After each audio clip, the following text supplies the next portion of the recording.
estudando a carta aos Efésios, capítulo 4.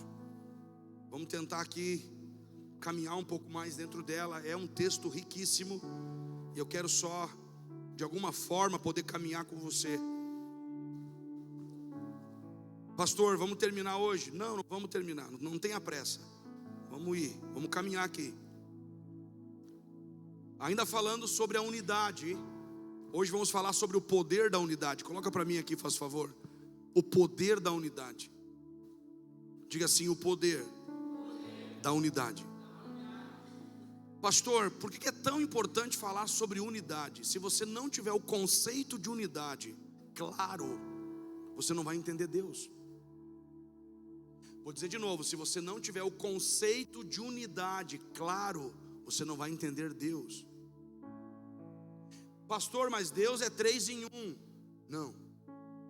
Deus, ele é Pai, Filho e Espírito Santo em uma única pessoa.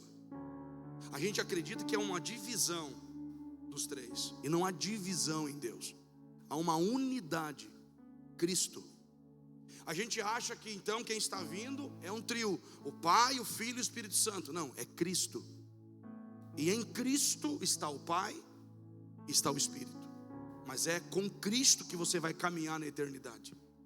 A grande questão é que a igreja nesses dias, ela não tem uma noção de unidade. E essa é a igreja que nós temos. A igreja que nós temos hoje, ela é fraca em muitos aspectos, porque há um poder na unidade. Se a unidade traz uma força, a divisão traz o quê? Fraqueza. Fragmenta algo e aquilo se enfraquece. Então hoje vamos mergulhar. Diga comigo: o poder. Você está fraco, irmão. Acho que teu candidato perdeu. O meu venceu. O meu é Jesus, ele sempre é campeão. O meu venceu, o meu fez mais voto que todo mundo, Jesus. Diga assim comigo: o poder da unidade. Dá a mão para o seu irmão e diga para ele: o poder da unidade. Efésios capítulo 4. Portanto, eu, prisioneiro no Senhor, peço-vos que andeis de um modo digno. Se tem um modo digno, tem um modo indigno. Se tem um jeito certo de viver, também tem um jeito. E tem muita gente que vive do modo errado. Digo para que vocês vivam, andem de um modo digno para com o chamado que recebestes, com toda humildade, falamos semana passada, mansidão, com paciência, suportando uns aos outros. Encontrou alguém chato essa semana? Encontrou? Olhando no espelho, encontrou. Eu encontro com ele todas as manhãs quando eu vou escovar o dente. Ele sempre está lá. Encontrou alguém chato essa semana? A gente acha que suportando uns aos outros meu Deus, lá vem aquele chato. Mas não é isso. Suportando uns aos outros aqui é eu ser o suporte. Lembra que falamos sobre isso? É eu carregar o meu irmão. Você não pode ir? Vou te oferecer meu ombro. Você não consegue caminhar? Eu caminho por você. Você não consegue orar? Eu oro por você. Você não consegue chegar? Eu vou ajudar você a chegar. Juan ganhou um prêmio, Juan. Ganhou um prêmio, foi, né? Juan ganhou um prêmio, melhor funcionário do mês. Vem cá, vem cá, vem cá. Ganhou um prêmio, vem cá em cima. Ganhou um prêmio, cara. Vamos honrar o Juan, cara. Juan ganhou um prêmio. Juan, só você sabe as batalhas que você passou, né? Sair da sua nação e tá aqui.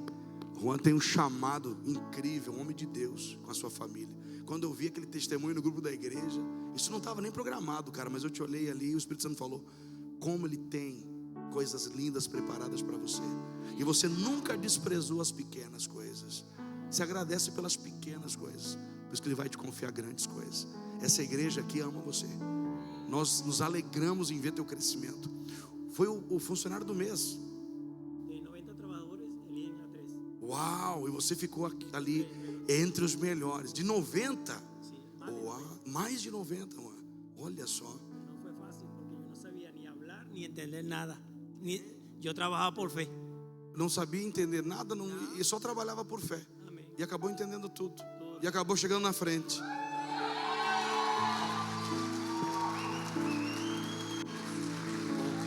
Deus abençoe, Juan. Quando você escuta o glória a Deus, é Ele. Amém. Deus lhe bendiga. É Ele. Que bacana isso, não?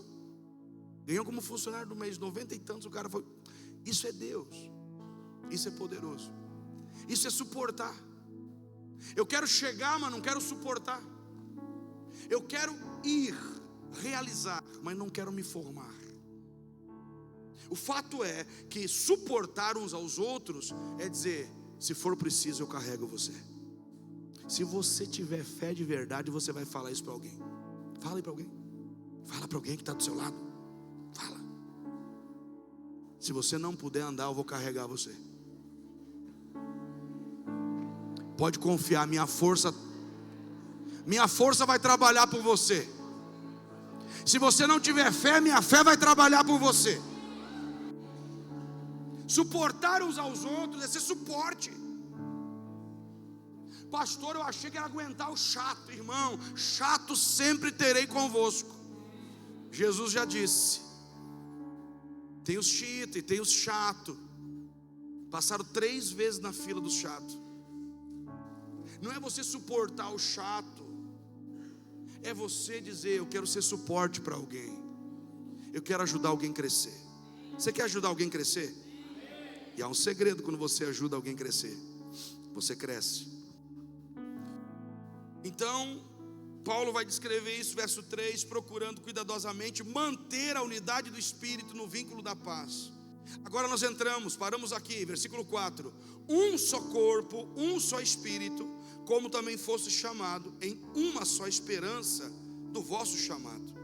Há um só Senhor, uma só fé, um só batismo, um só Deus e Pai de todos, que é sobre todos, por todos e Ele está em todos. Mas a graça foi concedida a cada um de nós, conforme a medida do dom de Cristo. Por isso foi dito: subindo para o alto, levou cativo o cativeiro, deu dons aos homens. O que significa ele subiu? Senão que também desceu às partes mais baixas da terra. Aquele que desceu é o mesmo que também subiu muito acima de todos os céus, para que tudo, ou para encher todas as coisas.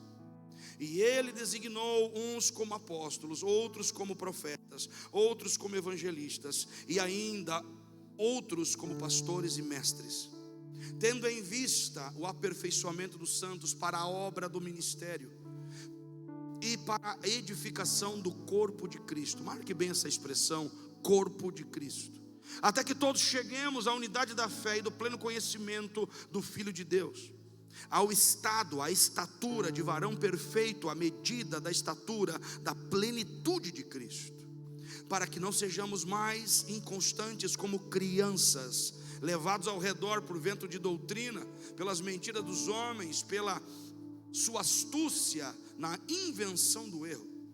Pelo contrário, seguindo a verdade em amor, cresçamos em tudo naquele que é a cabeça, Cristo.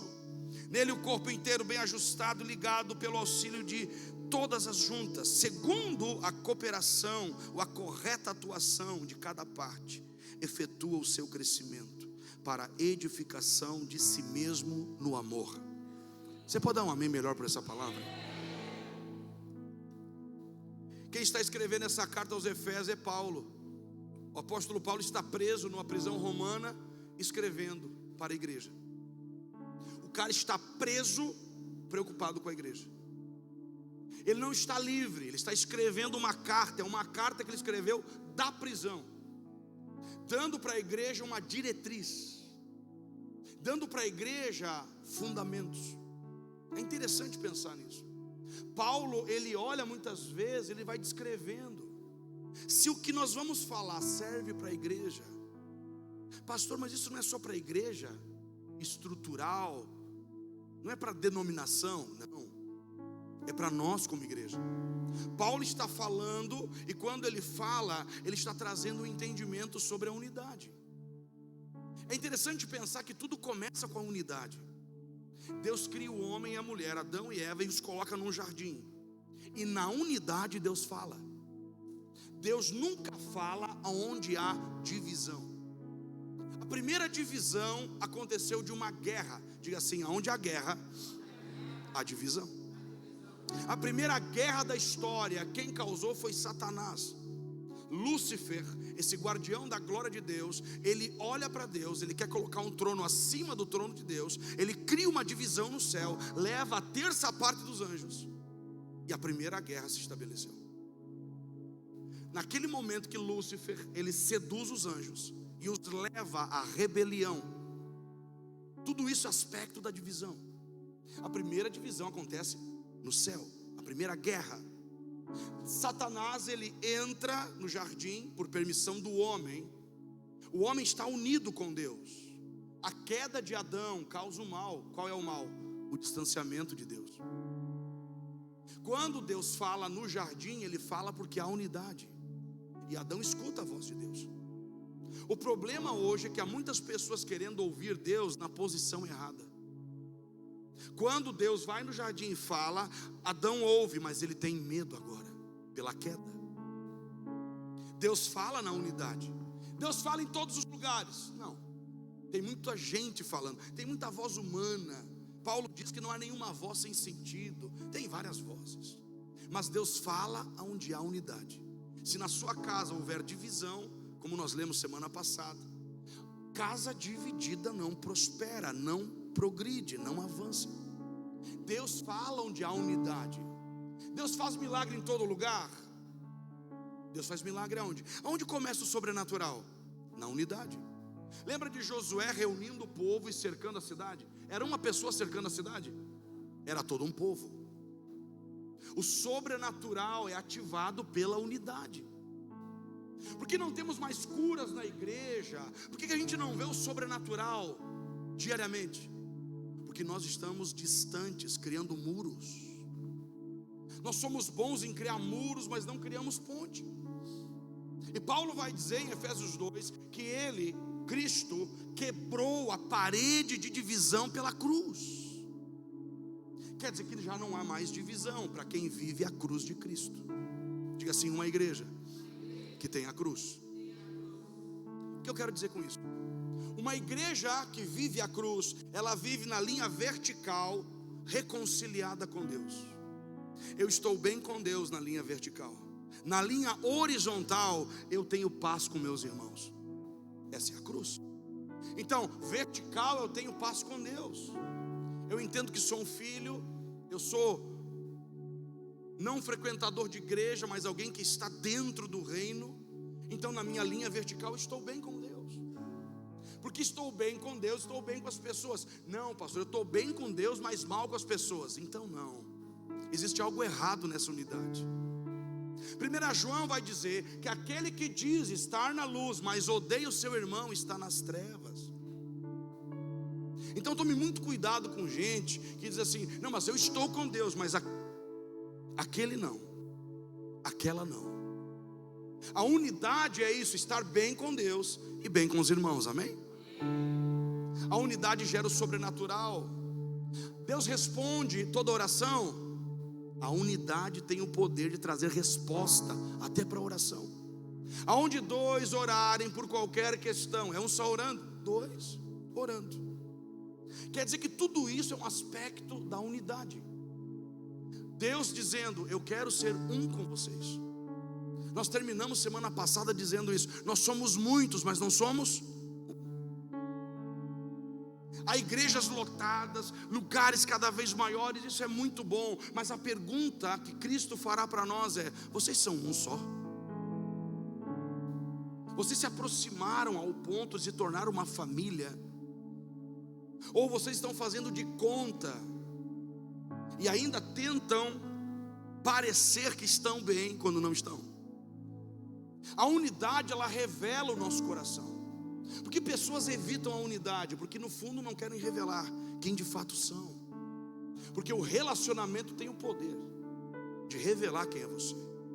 No relacionamento você vai ter que mostrar, você vai ter que revelar quem de fato você é. Então há pessoas que escolhem não estar na unidade, não estar nessa comunhão, Por isso que a igreja é esse lugar que revela a Deus. O que mais revela a Deus? A unidade. Deus é visto na unidade. Quando o mundo olha para a igreja, eles dizem: uau, eles conseguem estar juntos. Eles têm diferenças, eles pensam diferente, eles estão vendo coisas diferentes, mas se uniram por uma causa. Você está aqui? Então Paulo começa a falar sobre isso. E aí no verso 4 ele insere o quê? Ele insere uma prioridade. Note que vai dizer muitas vezes o termo um só. Muito? Um só. Um só. Muitas coisas? Muitas coisas? Uma só. Paulo está querendo nos chamar a atenção para aquilo que de fato é importante. Nós vivemos hoje numa onda de muitas coisas. São muitas possibilidades, é muita porta para escolher, é muita igreja para escolher. O cara escolhe a igreja, que ele escolhe um restaurante. Eu vou escolher uma igreja, então, como eu escolho um restaurante, eu vou lá comer, eu gostei disso, não gostei daquilo, eu quero um combo específico para mim. Paulo está dizendo, o nosso problema é, nós não somos pessoas de uma coisa só. Seja uma pessoa de uma única coisa, uma única esposa. Amém, irmão? Você que está pensando em trocar, não troca, fica firme. Glória a Deus, irmão. Seja esposa de um marido só. Seja um homem com uma única aliança com Deus. Há pessoas que não vivem uma única coisa, então elas querem viver tudo ao mesmo tempo e acabam não vivendo nada. Um só corpo, Paulo está dizendo. Ele está dizendo, nós aqui somos o corpo místico de Jesus. Quando o mundo quer ver Jesus, eles vêm para onde? Para um lugar que há unidade. Eu revelo Jesus sozinho? Nós revelamos Cristo. Ninguém tem tudo. Não, pastor, eu sou sim um cara que tenho totalmente Cristo. Não, você tem uma parte, o outro tem outra. O outro irmão tem outra parte. Porque meter esse negócio aqui, meu filho, faz esse negócio aí, tá me estragando. Você tá fazendo o que, Gabi? Esse farol aí, meu filho, vai me cegar. Tem que trazer o meu Ray-Ban para botar aqui. Tá louco, meus? Calma aí, deixa assim, tá bom. Deixa não. Quer dizer que nós, como corpo, agora vamos entender isso aqui. O corpo trabalha por uma causa. Nenhum corpo levanta para não fazer nada. O corpo, para funcionar, tem que ter um propósito. Diga, o corpo tem que ter um propósito. E seu corpo é constituído de várias partes, amém? Quer dizer que o corpo trabalha para o funcionamento. Ninguém aqui tem força sozinho. Você não tem força espiritual isolado.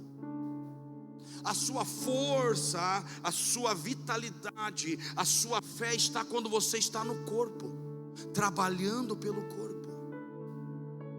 O problema é que há pessoas dentro da igreja, ao invés de trabalhar pelo corpo, elas têm um câncer no corpo.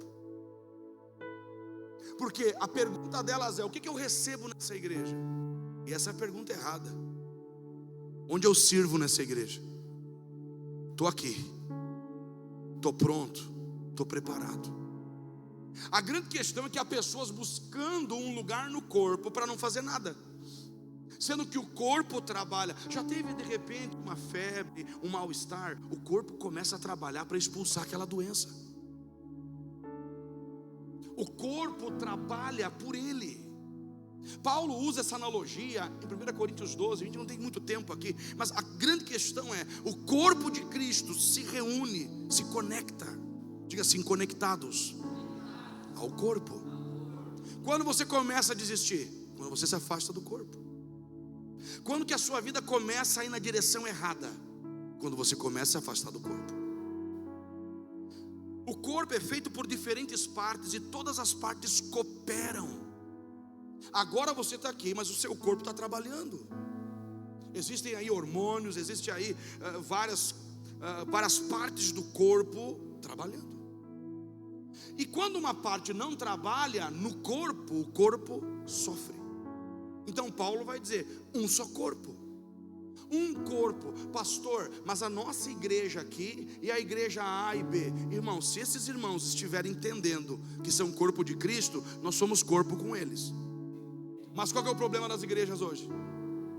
Os caras têm uma mão, certo? E nós somos um pé. E a mão tem o que do pé? Inveja. Seja a melhor mão que uma mão pode ser, e deixa o pé ser pé. Amém, irmão?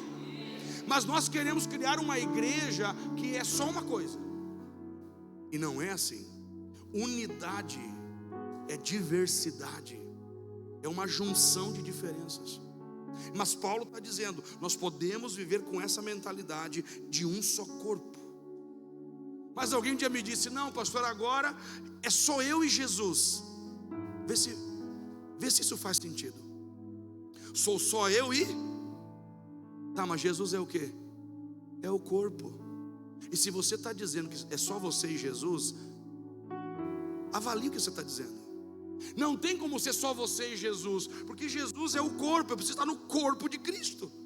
Essa ideia de estar isolado do corpo não funciona. Paulo está dizendo, é um só corpo. E posso te dizer, você faz parte de um corpo vivo. É o corpo que saiu daquele túmulo, é o corpo glorificado de Cristo. Se essa igreja é mão, vamos ser mão como mão tem que ser. Pastor, mas aquela igreja lá, ela é ouvido. Irmão, deixa os irmãos ser ouvidos. Basta nós aqui sermos uma parte do corpo que está se exercitando, crescendo, avançando. Paulo vai dizer, um só Espírito. O que ele quer dizer aqui? O Espírito Santo. Um só Espírito, porque tem gente que quer mais Espírito. Só o Espírito Santo não basta, né? Há pessoas que não conhecem o Espírito Santo. Um só Espírito, quer dizer que o Espírito Santo, a maior transformação que ele causa é no caráter. O Espírito Santo, ele transforma o caráter do ser humano. Pastor, uma pessoa que fala em língua, sapateia, gira, vira cambalhota, é cheia do Espírito? Nem sempre. Os que se dizem mais cheios, talvez sejam os mais vazios. Uma pessoa cheia do Espírito, quando ele desce em Atos 2, qual foi a primeira coisa que ele tocou? Os lábios, como fogo, limpou a comunicação. Na unidade nós vamos ter uma comunicação. Diga assim, comunicação assertiva. Por exemplo, na sua casa deve ter um tom de voz. Na casa de Deus existe um líder que é Cristo, e aqui ele estabelece o tom de voz. É onde ele fala. A comunicação pode criar divisão. Quando nós não nos comunicamos com clareza, nós vivemos incertezas. Já teve uma discussão por nada? Já teve? Por uma coisa que você entendeu mal? Quantos aqui já viveram isso? Só eu, você é muito santo, vamos canonizar você. Eu entendi mal e fui responder o erro que eu entendi mal. Porque a falta de comunicação cria confusão. Quer dizer que a igreja, ela tem a linguagem do Espírito. E qual é a linguagem do Espírito? Não é o suricanda. É quando eu estou falando, quando eu estou liberando algo, não está vindo de mim, está vindo do Espírito de Deus para você. E o Espírito Santo é consolador. É com orgulho que se fala? É com vaidade? Pureza. E ele veio como uma pomba. A pomba é um símbolo de sabedoria. Então quando eu falo cheio do Espírito, eu falo com sabedoria. Eu não vou falar o que me dá na telha, eu não vou falar uma besteira, eu não vou falar dando a minha opinião, eu vou falar algo que está alinhado para esse momento. Um só Espírito. E se nós temos o Espírito Santo, tem como nós se dar mal? Fala para mim, irmão. Tem como você não conectar com alguém que tem o Espírito Santo? A não ser que aquela... Já viu essa expressão? Nosso espírito não bate. E tem gente que não bate o espírito. Amém, irmão? Você tem alguém assim perto de você? Fala para ele, pastor falou lá. Não bate o espírito, porque a pessoa não tem o Espírito Santo, e você carrega o Espírito de Deus, e onde chega o Espírito de Deus, ele vai acender as luzes. E aí alguma coisa não vai gostar da luz. quer dizer que quando uma pessoa está vivendo a fragmentação da divisão, é porque ela deixou o Espírito Santo em algum lugar. Ela se afastou do Espírito de Deus. Sempre que uma pessoa estiver cheia do Espírito, ela vai estar somando no corpo e não dividindo no corpo. Você está aqui, meu irmão? Chamados a uma só esperança. Muitas esperanças? Diga assim, uma só. Diga assim comigo, eu preciso ser uma pessoa de uma coisa só. Não seja uma pessoa com muitas ideias, uma ideia. Acabou. Não, pastor, eu vou fazer isso aqui. Não, uma. Até porque a disciplina vai levar você como discípulo a entender o que vale a pena fazer. Vale a pena fazer tudo? Vale a pena se cansar por tudo? Uma só esperança no vosso chamado. Paulo está dizendo, vocês foram chamados para algo. Você não está aqui dentro por acaso. Deus chamou você. Deus colocou algo dentro de você. E há uma esperança para que você viva esse chamado.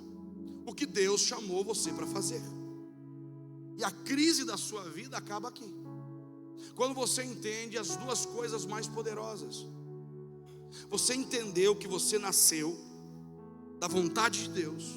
E da vontade de Deus agora que você nasceu, você entendeu para o que você nasceu. A sua missão de vida. Pastor, eu acho que eu nasci só para ser um empresário. É pouco. É pouco. Pastor, eu acho que eu só vou, contribuir. Não, é pouco. Você tem que participar do corpo. Você tem que estar dentro do corpo vivo de Cristo. Pastor, eu queria estar no corpo, mas eu não me vejo no corpo. Tem pessoas assim, no corpo se sente isolado, no corpo se sente fragmentado. O problema é que houve um rompimento, se desligou. Se eu viesse pregar hoje e tivesse arrancado o meu mindinho, vamos pensar no meu mindinho aqui, pode meu mindinho. Eu cortei ele, deixei ele em casa. Quando eu chegasse em casa, estaria vivo o meu mindinho? Oi, irmão? Como é que estaria o bichinho? Morto. O cara desconectou do corpo e ele quer ter vida fora do corpo. A vida está no... A saúde está onde? Deus trabalha pelo corpo. Deus não trabalha por todo mundo. Deus trabalha pelo corpo. Então Paulo está dizendo, no corpo tem identidade e conhecimento do chamado. Pastor, chamado aqui quem tem é quem sobe no púlpito. Irmão, por favor. Todos aqui têm um chamado. Como é que eu vou começar a desenvolver o meu chamado? Servindo. Então me dê o microfone, me dê o santo grau, vai limpar um banheiro. Se eu não puder dar um esfregão para você, eu não vou poder te dar unção, meu irmão. Se eu não puder te dar um pano de chão e ver você feliz, eu não vou dar unção nenhuma para você. Quando um camarada entende que ele é filho de Deus, não é o lugar que faz ele, é ele que faz o lugar. É simples. Um dia, rapaz, Deus me usou tanto, eu fiquei até bem faceiro, Deus me usou. Sabia que Deus me usou? Ele me usou tanto naquele tempo não era conferência, era um congresso. Eu fui pregar num congresso, num outro estado. Deus me usou tanto. Foi tão maravilhoso, cura, milagre, várias coisas. Voltei para a minha igreja e aí tinha uma festa na minha igreja e eu pedi assim, deixa eu limpar o banheiro. Eu disse, eu vou limpar o banheiro, cara, porque está muito sujo. Eu sou meio problemático, tenho um pouco de toque. Você deixa eu limpar o banheiro. O banheiro é comigo. Rapaz, aqueles banheiros limpos, era bastante banheiro, bastante gente. E eu já limpava com o cabo de vassoura na mão e dizia, você vai sujar, a vassoura. Vassoura pega, irmão. Eu estou limpando aquele chão do banheiro, o Espírito Santo vem do meu lado e diz assim, como eu me alegro com você. Você poderia estar debaixo da ideia do que você fez semana passada. Todo mundo viu, todo mundo falou. E agora você veio para esse lugar que ninguém está te vendo, mas eu estou te vendo. Eu estou lá limpando, irmão, com o meu rodo e mandando ver bastante produto de limpeza, cheiro bom, né? Passava até nos irmãos. Tem gente fedida, né, irmão? Tem gente fedida. Fecha aspas. Tem gente que fede. Daqui a pouco vem um irmão e diz assim, limpando o banheiro? Você estava pregando semana passada, lá naquele lugar. Fulano queria estar lá, ciclano queria estar lá, e você está aqui agora limpando o banheiro.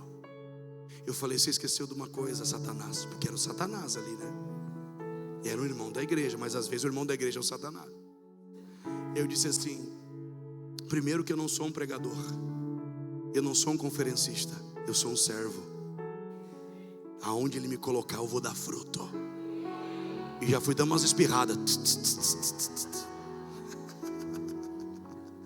Davi vai ser rei, mas ele é o quê? O melhor pastor.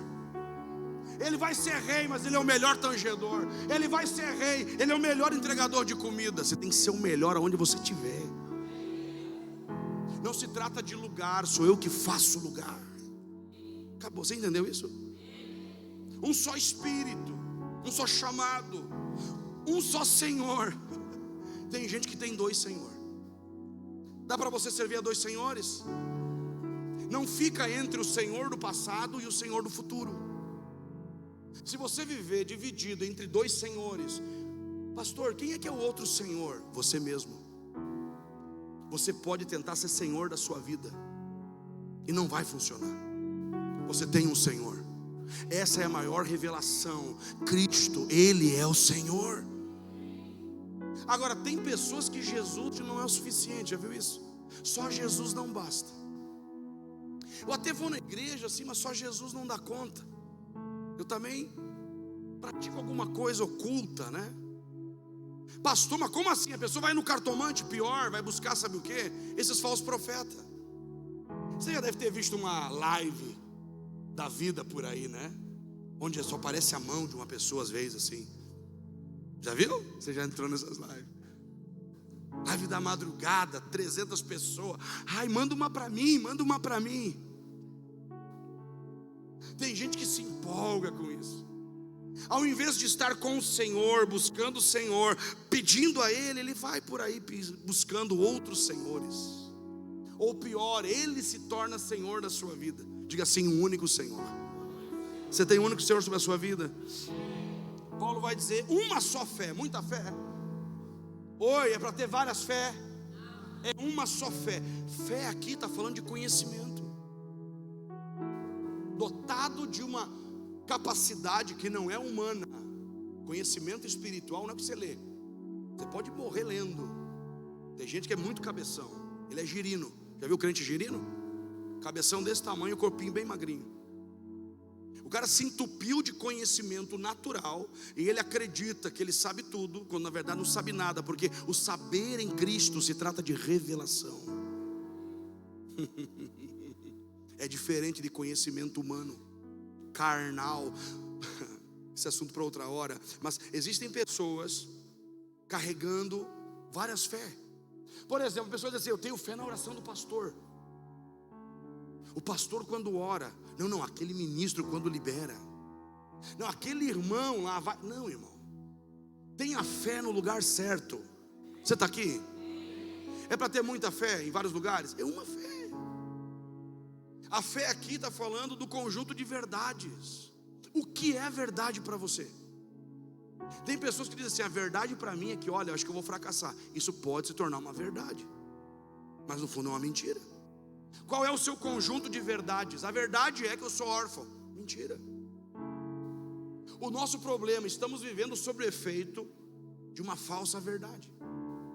Fé aqui fala de confiança.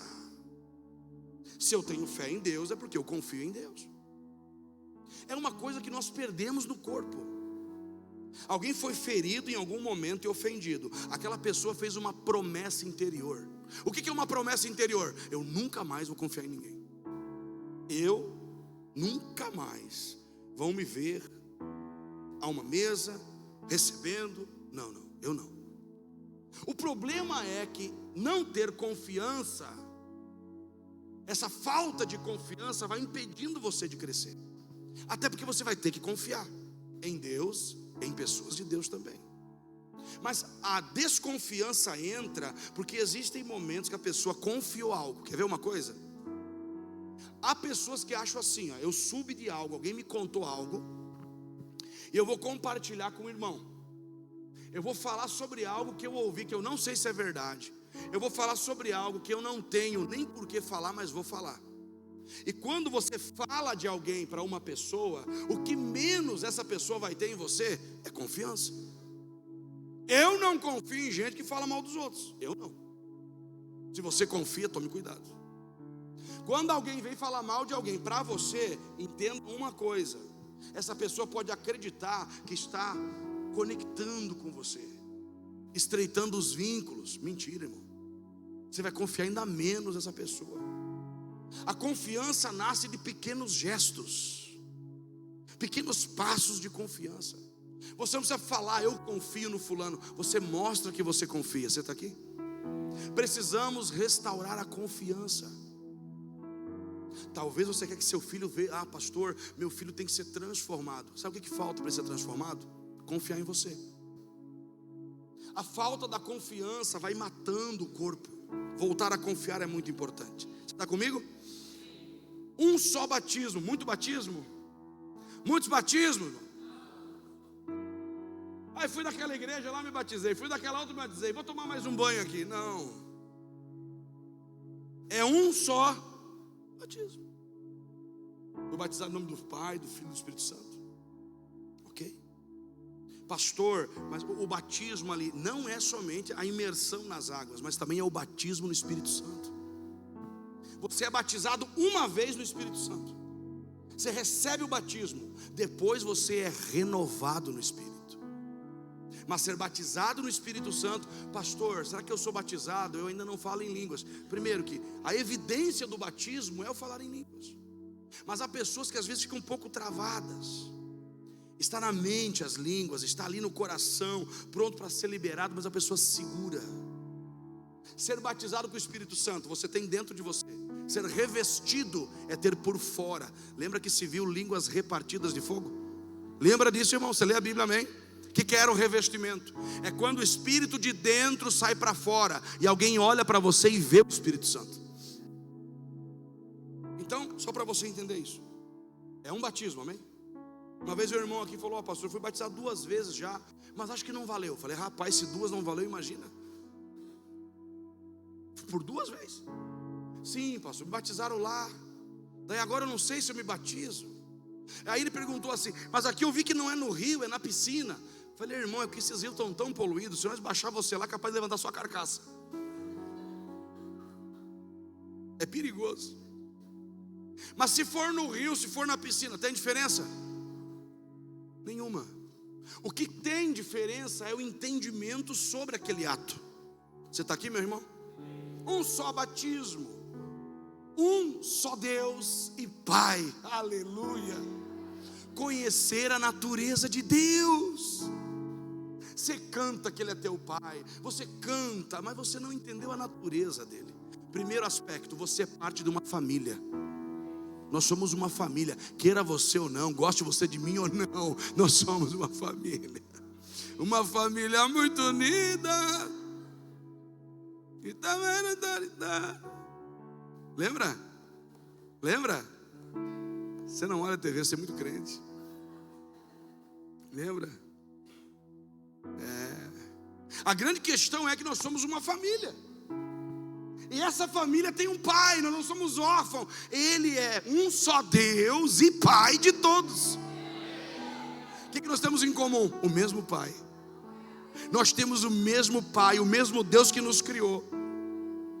Quer dizer que nós temos uma família e essa família tem um Pai. E Ele é o nosso Pai. Não é só seu, é meu também. Então quer dizer que esse Pai de todos, que é por todos, Pai de alguns, Pai só dos bons. Você percebe no texto? Ele é Pai de todos. Ele quer ser Pai de todos aqui. Ele quer que todos nós venhamos ter um senso de família. E quando nós nos unimos, nós temos um Pai. E se temos um Pai, nós temos uma identidade. Isso é o chamado do Filho. Manifestar o Pai. Diga assim comigo, nosso chamado é exibir, é revelar Deus para o mundo. Quando nós como corpo nos unimos, o mundo vai olhar e vai dizer, agora estou vendo, agora eu entendi quem é Deus. A crise hoje no meio da igreja é orfandade. Órfãos estão tocando, órfãos estão pregando, órfãos estão servindo. O problema do órfão, quando ele faz, ele só faz.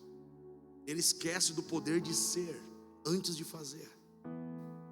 Orfandade, irmão, é um espírito que rouba você de uma identidade segura em Deus. Há pessoas que são inseguras, e pela sua insegurança ele ataca.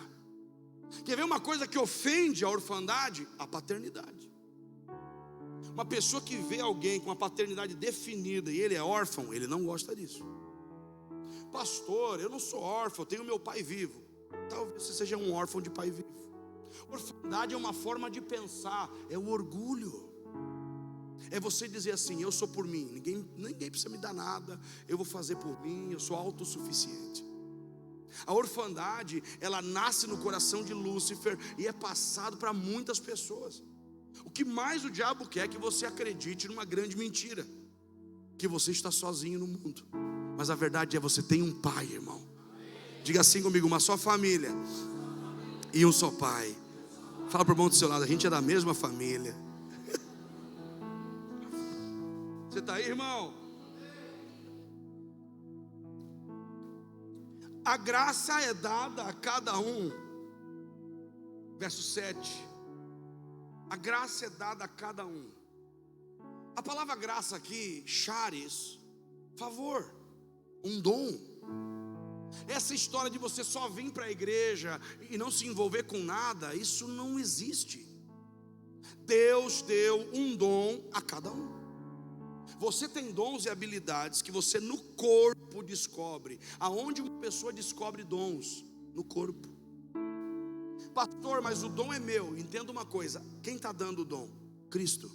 Mas o dom continua sendo dele. O dom é uma dádiva, é um presente de Deus. Essa palavra charis é uma força, um poder, uma habilidade sobrenatural que Deus dá ao corpo. Aonde está o dom? No corpo. Pastor, eu quero pegar o dom de profecia e viver fora do corpo. Por que eu não acredito em profeta que não tem pastor?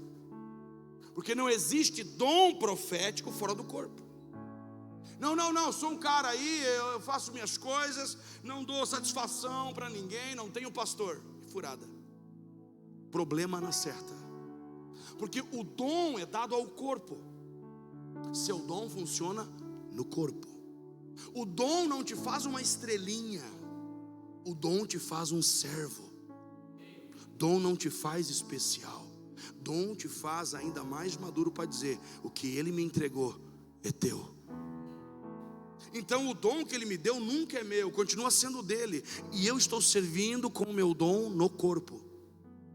A unção faz funcionar o dom. Onde é que está a unção? No corpo. Não, eu vou pegar, olhe bem o perigo de usar o dom fora do corpo. A pessoa está usando o dom que Deus deu. Pastor, mas o dom Deus tira? Nunca. Dom é dado e não é revogado. Por quê? Porque ele te dá o dom e te testa. Pastor, mas uma pessoa que tem dom é de Deus. Primeira coisa, aprenda: avalie as pessoas não pelo dom. Diga assim comigo: avaliar. Não pelo dom, mas sim pelo fruto. O dom encanta, o dom enfeitiça. O dom de muita gente não é para dar glória a Deus, é para dar glória para Ele. O dom de muita gente não é para prestar culto a Deus, é para prestar culto para Ele. É quando o dom é pervertido. E eu não posso olhar para uma pessoa que tem dom e dizer: uau, porque ele tem dom. Não, irmão, não faça isso. Avalie os dons, e a Bíblia vai dizer que pelos frutos os... Como é que você conhece alguém olhando para os frutos? Aonde? Na vida. Ele é um bom marido? Acorda cedo, trabalha pela sua família? Não, pastor, ele não faz nada disso, mas ele profetiza, então não quero nem saber. Segundo a Bíblia, essa pessoa pode até fazer isso, mas está desqualificada. Ela é uma esposa boa? É uma boa esposa? Está com seu marido? Luta pela causa? Como que ele é com as pessoas? Como que essa pessoa trata os outros? Primeira coisa que eu observo: como é que esse indivíduo trata os outros? Eu já vou te mostrar se o dom é genuíno ou é pervertido. Porque quem não dá fruto, dá galho. E tem gente que tem cada galho. Vou dizer de novo: quem não dá fruto, dá galho. E aí ele vem desesperado: quebra meu galho. Eu não sou pastor que quebra galho. Eu tenho que te ensinar a não se iludir com o dom. Eu vou lá porque tem dom, eu vou lá porque tem fruto. Primeiro, é um marido de uma só mulher? Como é que é esse cara aí? Como é que ele é? Ele fala e não faz? Ele tem aliança genuína? Como é que ele é? A vida dele financeira, ele paga as contas dele? Como é que ele anda? Ele anda na luz ou anda nas trevas? O dom é uma coisa poderosa, dada para o corpo. Mas o dom não te faz mais especial que ninguém, porque ele deu a cada um dom. Pastor, eu não sei qual é o meu dom. Irmão, se você conecta no corpo, você vai começar a desenvolver o dom. Você está aqui? O problema hoje no Brasil é: as pessoas acreditam que o dom por si só, ele faz tudo. Eu vejo pessoas talentosas, ungidas, achando que são, e usando o dom para si, para benefício próprio. O culto não é a Deus, é para ele. Por exemplo, se um dom de cura operar um milagre, a pessoa não dá glória a Cristo, ela aponta tudo para ela. Nada aponta para Deus, tudo aponta para Ele. Olha como eu sou bom. É aquele tipo de gente que numa mesa tenta se sobressair. Eu sei, perigoso. No fundo, o dom está corrompido. E dom corrompido destrói. Então Paulo vai dizer: ele deu a cada um. E sabe quando ele dá, surpreende quem recebe. A pessoa que recebe, porque recebe dele, pagou alguma coisa pelo dom? Recebeu. Ele deu esse dom. E a pessoa que recebe, ela muitas vezes fica surpreendida. Primeira coisa, quando Deus te dá o dom, você vai dizer: meu Deus, eu não vou saber usar. Glória a Deus por isso. Porque é Deus na sua vida, o Espírito Santo te aperfeiçoando, te dando capacidade para lidar com o seu dom. E o seu dom é nosso, não pode ficar parado na sua vida. Tem que estar a serviço do corpo. Aí eu desenvolvi bem aquele dom, ele diz: legal, vou colocar mais dons na sua vida. Você está aqui, meu irmão? E agora quando a gente vê um dom que a gente não tem, como é que a gente fica? Não é com essa cara, né? Você está ali com um dom assim, trabalhando, você olha para a pessoa do seu lado: meu Deus, mas é um pé de dom. Já viu gente assim? Parece um pé de dom, meu Deus, quanta habilidade. Deus não me deu nada. Calma, irmão, Deus deu a cada um. Você não precisa invejar o dom do outro, e nem inventar dom que você não tem. Só um segredo aqui entre nós: o que tem de gente inventando de dom, dizendo que tem o que não tem. Não, mas eu vi o outro, eu vou agora fazer uma performance e vou ficar que nem o outro. Primeiro, Deus já deu para você um dom. Você está me ouvindo? Já existe um dom aí dentro, e no corpo ele vai se manifestar. E eu digo para você: comece a exercitar o seu dom. Você está aí, irmão? Então Paulo vai dizer: ele deu essa graça, charis, a cada um, exercendo esse dom, na medida do dom de Cristo. Diga assim: é uma medida. A palavra ali é metron, medida. Está falando de uma meta. Qual é a meta? Cristo. O dom manifesta Cristo, não o indivíduo. A pessoa não pode lembrar de mim, tem que lembrar ainda mais de Cristo. Ele dá na medida do dom de Cristo. Quer dizer que cada um de nós aqui manifesta uma parte de Cristo. Você manifesta Cristo sozinho? Cada um de nós tem uma parte de Cristo. Cada um de nós tem uma expressão de Jesus.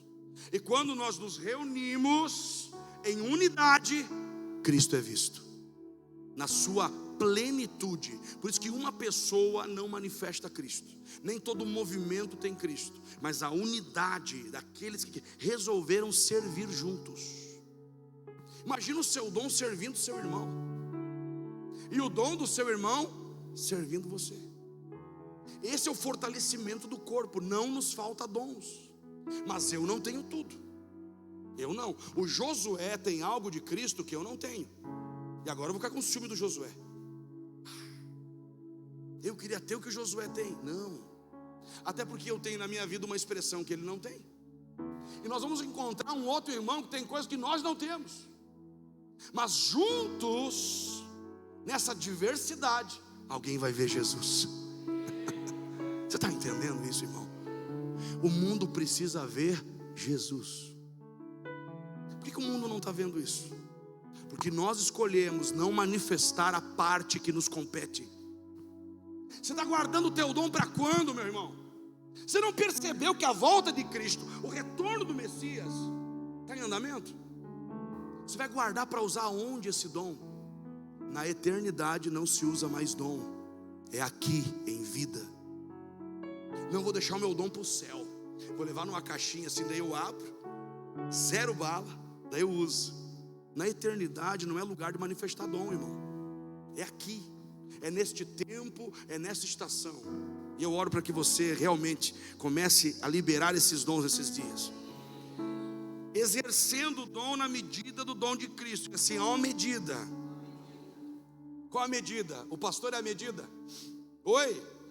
O pastor é a medida, o líder tal é a medida.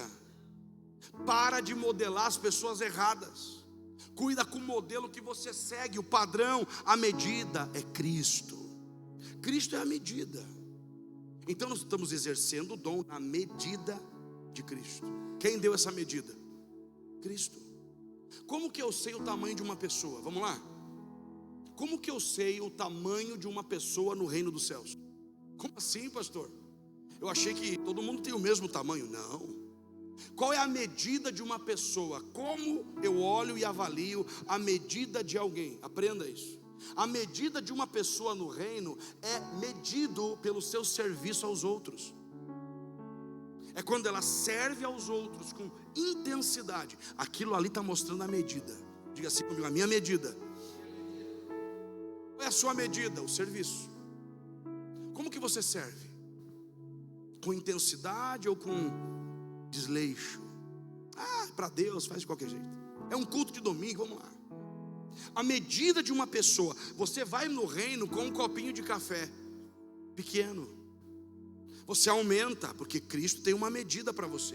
Então você vai agora, sabe aquelas máquinas de refrigerante? Você vai com outro copo, você vai com outro copo, você vai subindo o seu trabalho. E na medida que você escala isso e cresce, Ele vai te mostrando que você pode subir a medida de Cristo. Manifestar Cristo por meio dos dons. O que eu menos vejo na igreja hoje são dons exercidos de forma saudável, sabe? Exercidos em amor, exercidos com essa graça que nós estamos falando aqui. Verso 8 ele vai dizer: subindo para o alto, levou cativo o cativeiro. Diga assim comigo, o Senhor. Diga aí, o Senhor rompeu um sistema. Ele levou cativo o cativeiro. Paulo está falando aqui do Salmo 68. Lê na sua casa todo o Salmo 68.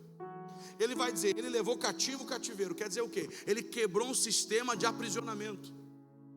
As pessoas não podem mais viver presas. Você não pode se aprisionar a um sentimento do passado. Você não pode se aprisionar a nada. Há uma promessa aqui. Ele levou cativo o cativeiro. Ele tirou da prisão quem estava preso. Glória a Deus por isso, irmão. E aí o texto vai seguir. E deu dons aos homens.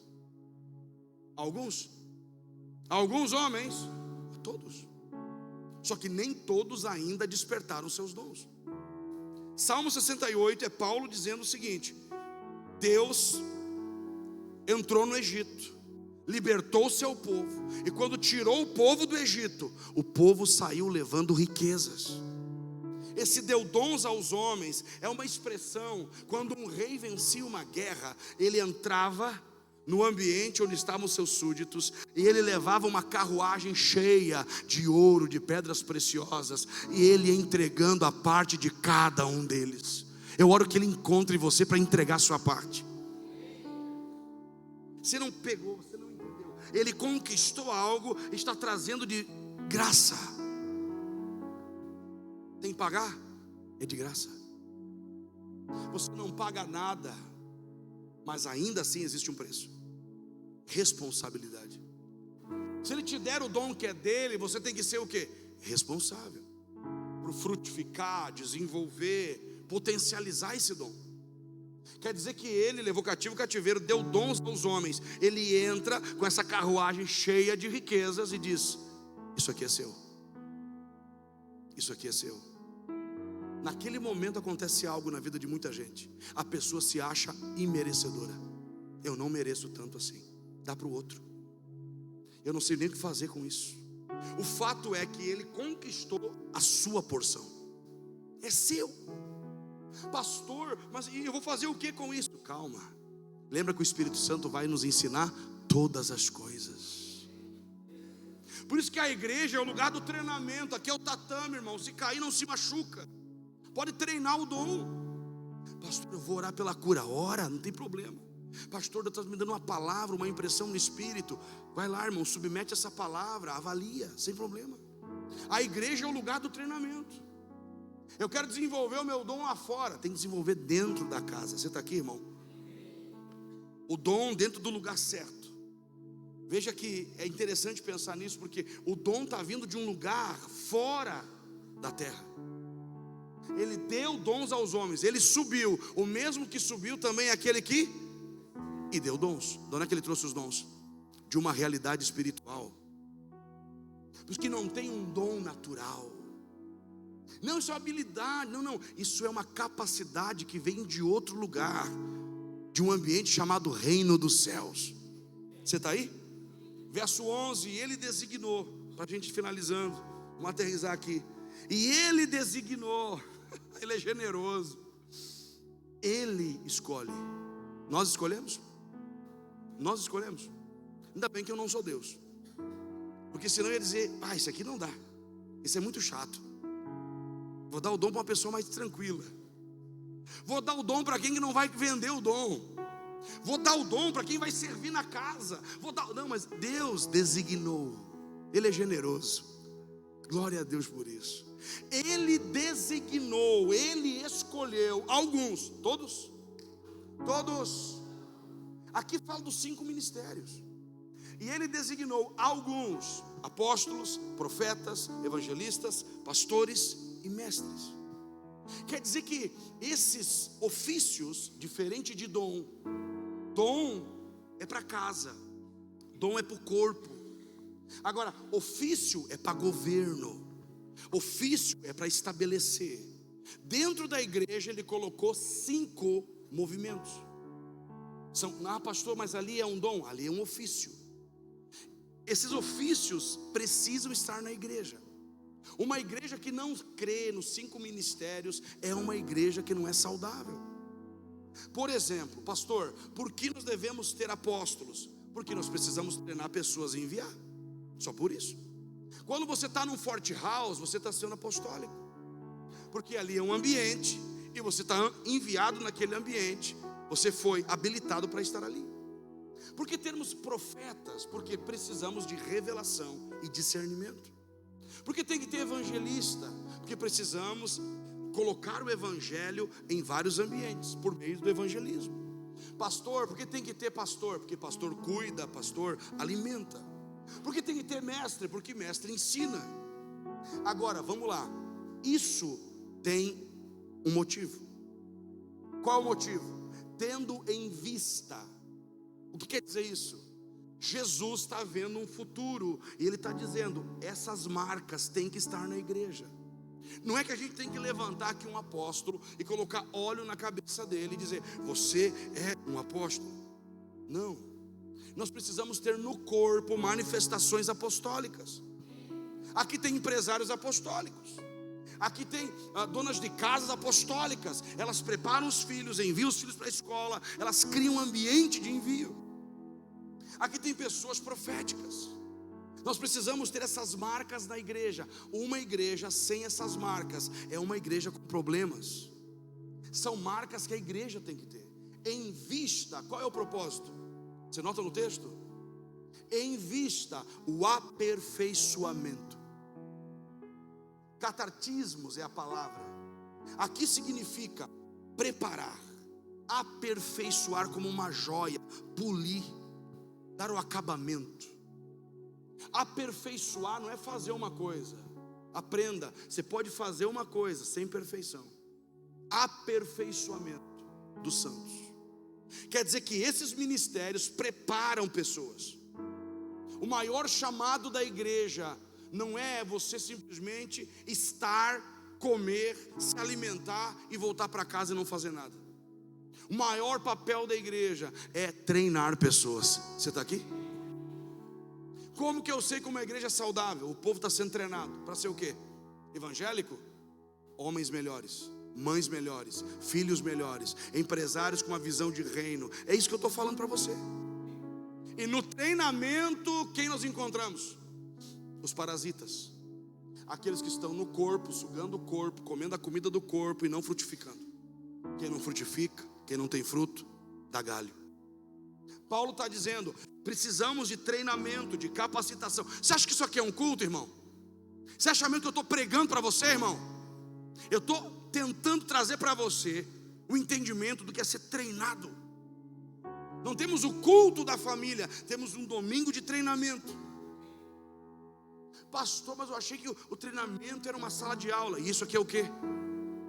Aqui somos treinados. Eu achei que era para ser treinado para me derrubar o povo. Vão treinar para você soprar, derrubar o povo. Tem uns que vão derrubar só com o bafo.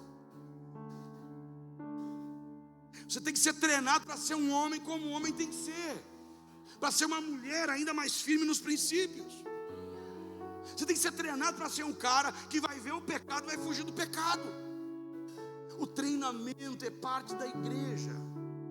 Diga assim comigo, 5 ministérios precisam estar na igreja. Mas pastor, ali o maior é o apóstolo, o menor é o mestre. Aprenda uma coisa, que não é hierarquia, é parceria ministerial. Você pensa numa ordem, o pastor, não, Deus não pensa assim. Existe uma unidade de trabalho, e cada um dos 5 manifesta Cristo. Olhe bem o que vai dizer o texto. Com vista o aperfeiçoamento dos santos. Então o propósito é isso aqui: corrigir, alinhar, pôr em ordem para a obra do ministério. Você é preparado para estar onde? No ministério. Você está aqui, irmão? Você não é preparado para estar lá fora fazendo qualquer coisa. Você é preparado para levar lá para fora o conteúdo do ministério. E esse ministério, se você ainda não sabe, tem um grande chamado e algo que Deus nos confiou: sermos vozes proféticas e entendimento apostólico em vários lugares. A grande questão é, queremos ser aqui dentro, mas lá fora não somos nada. Precisamos inverter isso, que somos aqui dentro, também somos lá fora. Pastor, mas a igreja brasileira, ela entendeu como isso? Entendeu errado. E já colocaram título num, título no outro. Então eu vejo igreja que tem 5 caras, eles sentam tudo na primeira fileira. Eu fui numa igreja, olha, esse aqui é o apóstolo. Eu olhei assim, meu Deus, pensa no coitado do cara. Então eu perguntei assim para ele: o senhor não é apóstolo? Eu sou. E o que é ser apóstolo? Sabe o que eu não sei ainda? Olha, que bom. Ao invés de amadurecer, a igreja está infantilizada, achando que o título me faz. O título não faz nada comigo. O título não me dá isso. O título é uma coisa, e bem, na verdade, o título é a menor das coisas. O principal é o Espírito. Você está me ouvindo, irmão? O ofício é quando alguém chama e reconhece. Dom todos têm. Mas pastor, um dom pode se tornar um ofício? Pode, se você treinar o extremo. Se você dá tudo de você e entregar o seu melhor para o corpo, você pode subir, estar, fazer algo. Pastor, mas eu queria ser um apóstolo, é pecado? É, se você não entendeu o porquê. Pastor, mas eu queria ser um profeta, é pecado? É, se você não entender a razão disso. Então Paulo está dizendo, ele designou. Mas por que Deus não me deu? Porque é ordem dele, ele escolheu e ponto final. Alguém até pode dizer assim, mas eu não acredito em apóstolos nesse tempo. Você viu o texto? Por que existe apóstolo, profeta, evangelista, pastor e mestre? Até que todos cheguemos à estatura de Cristo. Por que ainda tem que ter apóstolo? Porque não chegamos a... Ou você acha que chegamos à estatura de Cristo? Você acha mesmo que nós chegamos, irmão? Estamos longe disso. Quanto menos a igreja reconhece o funcionamento dos 5 ministérios, menos ela amadurece, menos ela avança, até que todos cheguemos à estatura. De novo vem a medida. Quem é o modelo? Cristo. Qual é a estatura? Eu quero ser igual fulano. Não, eu quero ser igual a Cristo. Eu vou começar a modelar aquilo. Não, modelo nenhum. Nós já temos um modelo eterno chamado Cristo. Até que todos cheguemos. Quando um irmão amadurece, ele vai poder levar outra pessoa a amadurecer. Quando você avança num processo, você está capacitado para ajudar alguém mais a avançar nos seus processos. Você está aqui, meu irmão? Então, até que todos cheguemos, até que todos nos desenvolvemos.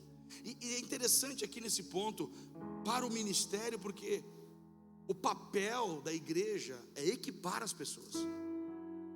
E equipar aqui é mais do que dar habilidade. Eu posso pregar para você, tentando te dar habilidade, isso não vai mudar a sua vida. A palavra é ensinada para que você cresça em caráter. Se amanhã, pela manhã, você levantar e seguir falando mal dos outros, você não entendeu nada do corpo de Cristo.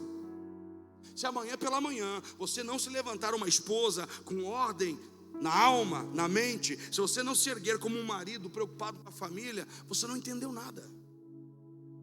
Seu tempo aqui é em vão. E a gente equipa, a gente acha assim, ó, eu vou equipar a pessoa, vou abrir a Bíblia. Não tem nada a ver com isso, irmão. Primeiro, o equipamento que Ele te deu, ninguém vê fora. As pessoas olham dentro de você. Quem conhece seu coração vai se aproximar e vai receber daquilo que Deus deu a você, de dentro para fora. Quer dizer que equipar alguém é mais do que pregar, abrir a Bíblia, preparar um curso, um esboço. Não tem nada a ver com isso. Equipar alguém é uma mãe, porque ama o filho, vai dizer: isso aqui não, isso você não pode fazer. É um marido que vai tomar uma decisão, não no impulso, mas vai consultar Deus, vai buscar alguém maduro para lhe dar um conselho. Equipar alguém é mais do que abrir uma Bíblia, pegar uma mensagem e querer pregar para o outro. Equipar alguém aqui é gerar crescimento no caráter. Você está aqui, meu irmão? Porque no corpo você pode estar com pessoas que pioram você. Há pessoas inseridas, houve uma infiltração na igreja, onde pessoas vieram para piorar você, não para melhorar você. E o seu caráter, ele é moldado pelas pessoas com quem você convive. A sua visão, ela é moldada pelas pessoas com quem você convive. Seus medos são herdados pelas pessoas com quem você convive. Então Paulo vai dizer, a finalidade é que todos cheguemos à estatura de Cristo. Diga assim comigo, a estatura de Cristo. Fala para o irmão do seu lado, você tem que chegar à estatura de Cristo. E Paulo vai dizer que o exercício do dom é para a edificação da igreja. Tem igreja sem dom? Qual é o problema da falta de dom na igreja? As igrejas, primeiramente, não entendem o poder dos dons, e quando tem dom é um desfile. Cada um quer ver qual que é o melhor dom.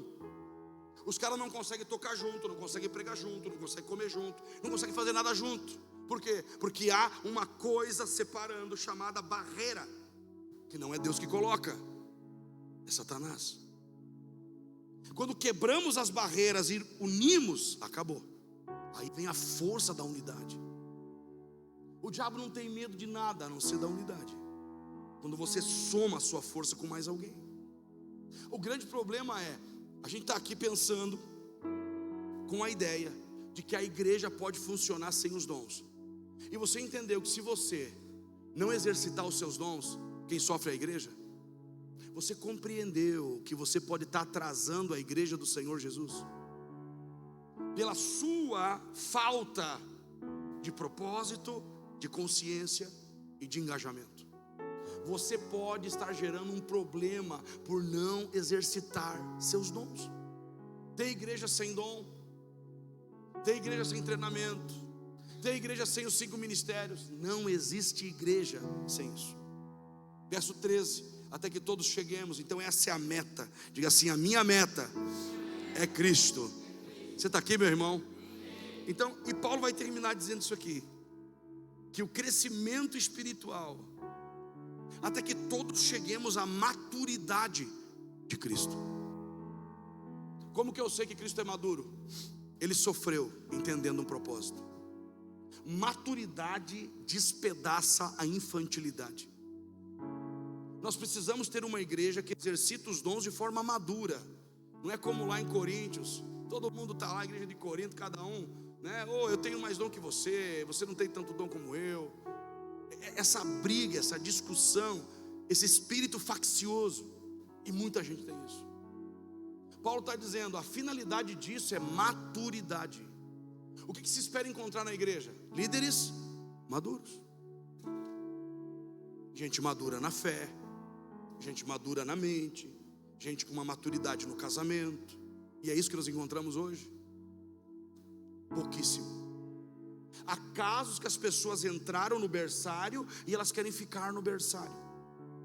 Não, pastor, eu estou salvo. Irmão, salvação é a porta de entrada. Você tem que desenvolver uma vida com Cristo. Vai trabalhar amanhã. Como que eu posso usar o meu dom se eu sou, de repente, o dono de uma loja? Ou então se eu trabalho numa fábrica de sapato? Irmão, Deus vai criar oportunidades para o teu dom estar sendo exercido ali.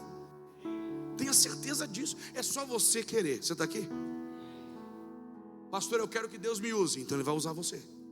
Tenho certeza. O problema é a falta de maturidade. Diga assim comigo, o perigo é a falta de maturidade. Por quê? Porque uma criança usando os dons, ela não sabe usar.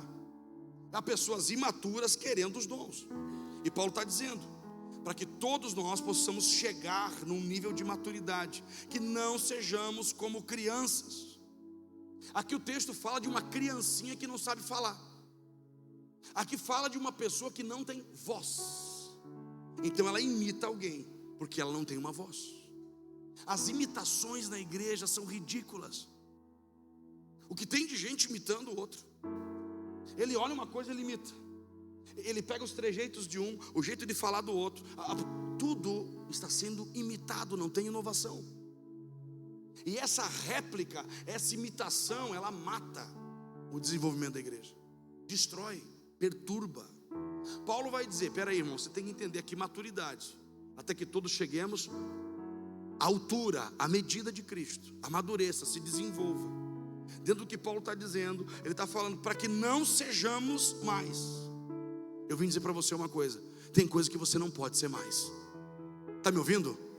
Não seja mais. Não seja mais infantil, não seja mais guiado pelas emoções, impulsivo. Que não sejamos mais. Você consegue dizer isso comigo? Que não sejamos mais. Ele vai dizer, como criancinhas levados por ventos. A pessoa está na igreja, não amadureceu, ela segue discutindo, brigando, porque ela necessita de guerra. Ela come, ela se abastece de intriga. É o que eu falei um dia aqui, se você pegar uma lista de nomes e tiver um problema, você vai sempre ver os mesmos nomes inseridos nos mesmos problemas. Falou de fofoca, está lá o nome da pessoa. Falou de facção, está sempre os mesmos nomes. Isso é triste. Isso é triste para a igreja do Senhor Jesus. Paulo está dizendo, peraí, irmão, para que não sejamos como crianças, levados por ventos. Paulo está dizendo, gente infantil vive instável. Instabilidade emocional. Hoje é de um jeito, amanhã é de outro. Amanhã levanta, depois cai. Agora ama, depois odeia. É uma mistura.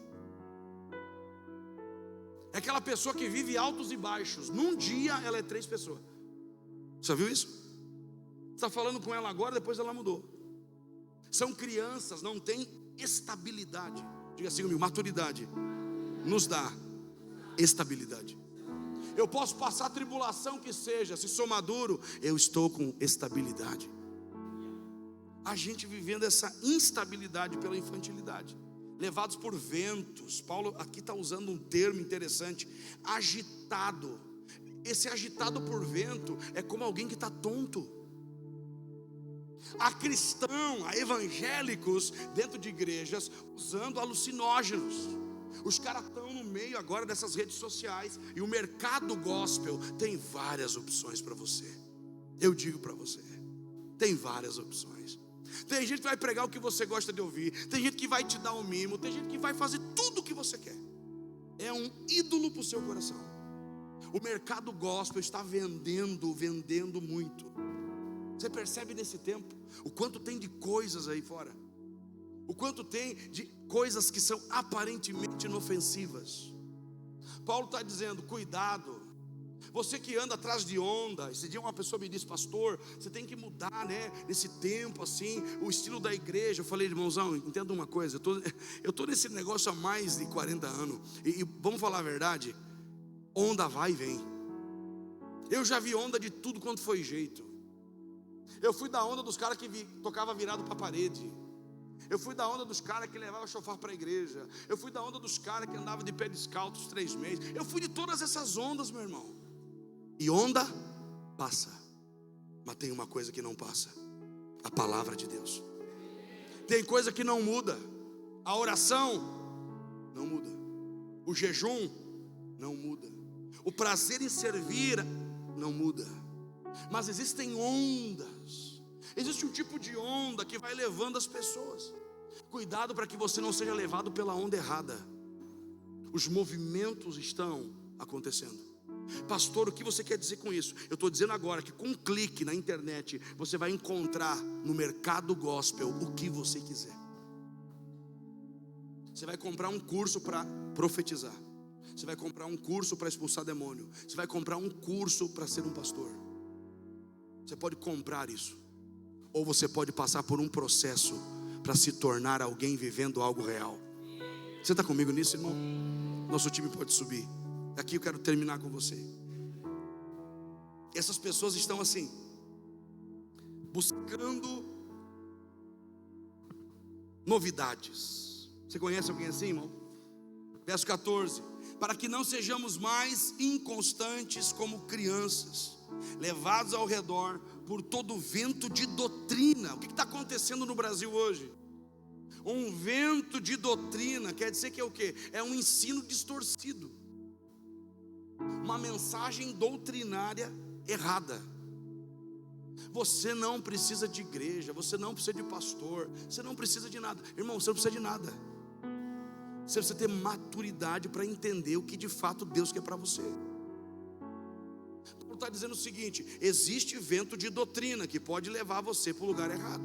É como um barco sendo levado por uma corrente. Ventos estão soprando. Mas se você tiver uma casa, um lugar fundamentado na palavra, nenhum vento derruba você. Pastor, mas esses ventos estão vindo da onde? De dentro de igrejas distorcidas, de dentro de movimentos paraclesiásticos que não estão conectados com a igreja. Mas acreditamos no quê? Naquilo que é a igreja, o corpo de Cristo. Pastor, mas aquilo que ainda faz, aquilo que realiza, primeiro que não realiza nada. Paulo vai dizer assim sobre eles: pelo contrário, seguindo, ainda verso 14, parte B, sendo levado por vento de doutrina, pela mentira dos homens, pela astúcia na invenção do erro. Sou eu dizendo? É Paulo. Paulo está dizendo: tem gente na igreja pregando ilusão. Qual é a maior ilusão pregada nos nossos dias? Você não precisa pagar preço nenhum. A hipergraça dizendo: não, Deus ama você assim, irmão, fica como você está. O maior erro que cometemos é olhar para isso e falar: tá certo. Não vamos pregar a verdade, porque senão o povo vai embora. Não vamos pregar o que nós temos que pregar, porque senão talvez isso vai ferir. Irmão, isso vai ferir as crianças dentro de nós. Porque dentro de você pode ter uma criança vivendo. Dentro de você pode ter uma parte que não amadureceu, que tem que amadurecer no processo. Quando alguém vem pregar para você uma vida sem cruz, sem sacrifício, não escute essa pessoa. Ilusões sendo pregadas, pastores iludindo a igreja, gente cantando ilusão, gente pregando ilusão, gente servindo a Deus debaixo de uma ilusão. Eu estou aqui para Deus pagar meu boleto amanhã. Isso é uma ilusão, cara. Você tem que amadurecer e dar um jeito na sua vida que está estragada, que está em desordem. pela falta da maturidade. Há um vento tentando te atrasar, há um vento maligno tentando atrasar a igreja.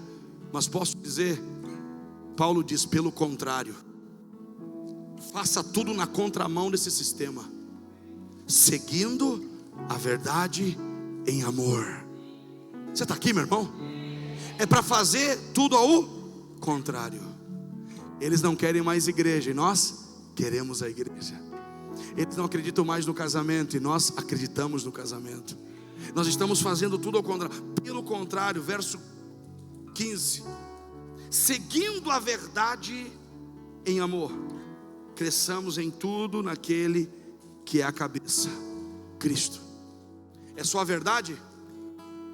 Só a verdade basta? Seguindo a verdade em? Fala comigo, seguindo a verdade em? Por que a verdade só não basta? Porque a verdade tem que ter amor. Dom sem amor mata. Mensagem, palavra sem amor é letra. E Paulo diz que a letra mata. Por exemplo, se eu tentar ensinar você sem amar você, o que eu estou ensinando é só letra. É só para entupir sua cabeça de ideias. O problema é, nós queremos ensinar uma igreja que nós não amamos. Nós queremos estar operando com os dons sem amor. Verdade sem amor não gera nada.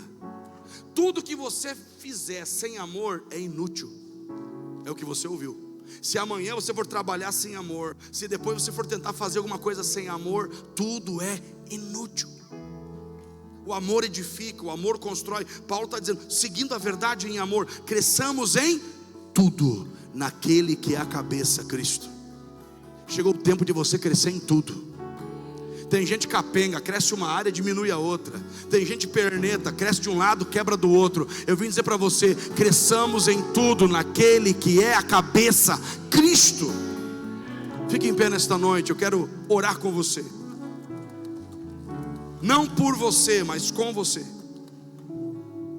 Para que você possa mandar embora esse espírito infantil. Reclamações, murmurações, questionamentos, dúvidas a respeito da sua identidade. Você não se permite talvez ser mais ousado. Deus quer te usar de uma forma tão poderosa.